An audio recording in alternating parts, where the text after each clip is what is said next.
smart, worker, task handler. So many more issues are being observed, and this all these issues can only be sorted out during these selection processes. So last but not least is the interviews. Once all these tests are being conducted, then you must be reading in books that personal interview also takes place, and where the interviewer personally meets with the candidate, and whatever questions are supposed to be asked from the person candidate, and where interviewer also discusses about the remuneration part, about the salary part, about the incentives part, about the benefits which will be given to the candidate, about the candidate's expectations from the organizations, and many more issues will be discussed during these processes. So hope that this part is clear to everyone. Yes, ma'am. Any doubt, please?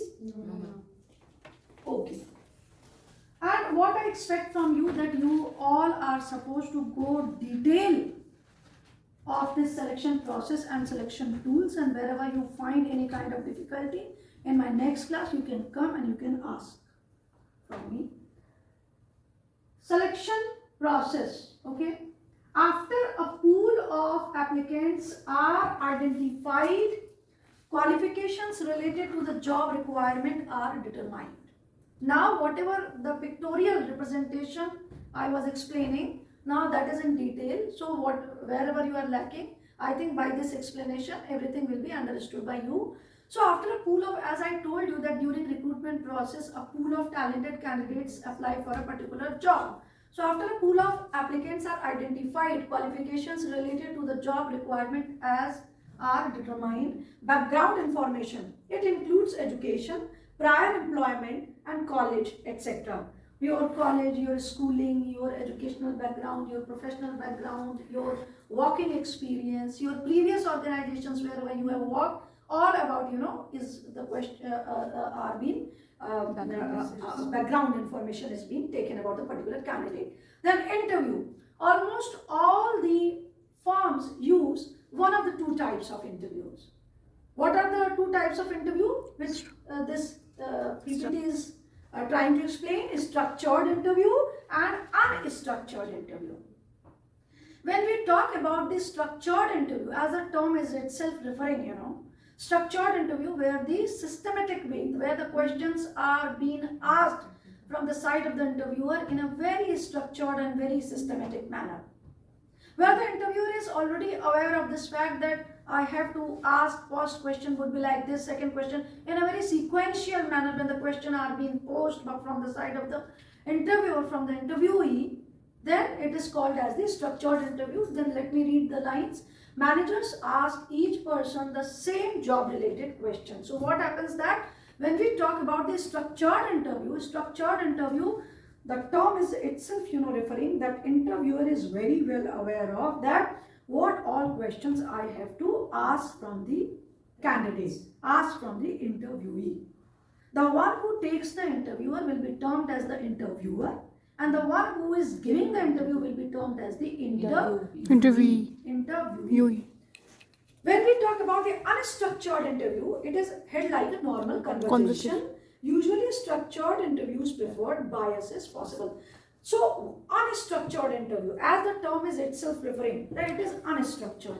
Here the interviewer himself is not aware that what question he may ask from the candidate. It is completely situational in nature. It depends on the particular kind of conversation which is taking place in between the interviewer and interviewee. It is also based on the reaction, and it also depends on that in which direction the interviewee, means the candidate, is trying to lead the situation. At times candidates are also very tactful. They know that in which direction I have to grab the attention of the interviewer. So it is completely dependent on the skill set and wisdom of the interviewee at times. So unstructured means where things are not systematic, where things are not sequential, and where things are very situational, And under those situations, whatever the situation, whatever the circumstances are arising as per the conversation between me and, for example, interview is taking between me and Miss Jyoti. So accordingly, the way she is reacting, my questions will be posed from her in the same manner. So hope this part is clear to everybody. Yes, Sonali, Yes, ma'am. is this part clear to you? Yes, ma'am. Okay, Nivedita? Yes, ma'am. Okay, so shall I proceed? Yes, ma'am. Okay. Physical ability test. It measures the strength and endurance good for physical demanding jobs. Basically, where there are certain jobs which really need candidates to be very very healthy and happy. आप देखते होंगे कि organisation में कुछ jobs ऐसी होती हैं where the person supposed to be very smart. Like you can take the profile of the marketing person. Like you can take the profile of the sales person. Sitting jobs are not there.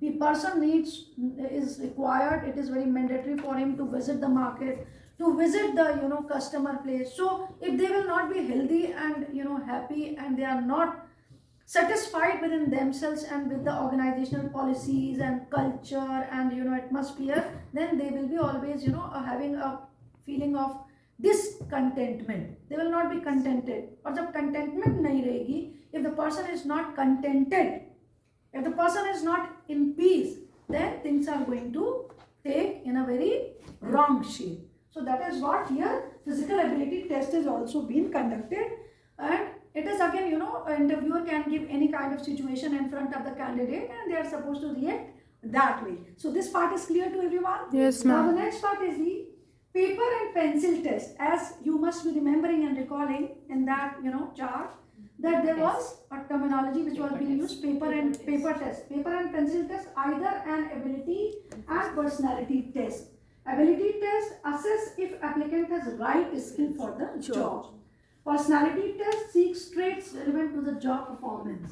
Be sure test is good predictor of the job performance. See, my dear candidates, you need to understand this fact very well, that there are thousands of jobs are responsibilities are there in any organization, and that is what I keep on repeating.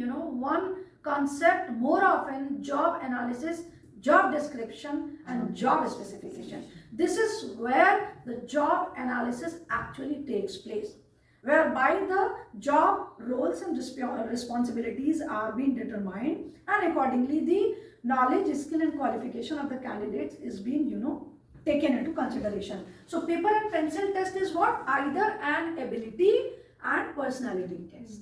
So ability test is what? Whether the candidate is having the right kind of skill set, right kind of ability to perform. Like for example, any profile which is really demanding lot of decision making, where that particular job really asks, like for example, marketing head, like production head, like anybody who is to be selected as a departmental head. So whosoever is going to be recruited and selected as a departmental head, the person really supposed to be very good in planning and decision making, organizing and assigning the task and getting things done in a very perfect manner. And if any person who is not good in decision making, who is not good in planning, good in leading the people, the team members, in that case organization is really going to suffer. So as per the post, as per the position which is where the person is supposed to be hired and selected, these tests really play a very important role, so that the right kind of person with the right skill set, knowledge, wisdom and various competency which is being required from the side of the candidate can really be selected at the end of the day. And I will also be not forgetting this fact to tell you that, and you all should be recalling this fact very well, that whenever recruitment and selection process takes place, it is really a very cost incurring process. It is not. So you cannot, whenever you all are the future managers,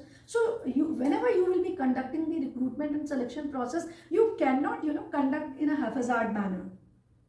Before you conduct the recruitment and selection process, you need to really do a lot of homework, lot of planning, lot of organization, lot of handling of the various kind of things. choosing the best place for the recruitment and selection, then particular day, then infrastructure, and then whether we have to provide the lunch or snacks to the candidates, and many other kinds of arrangements. So it is really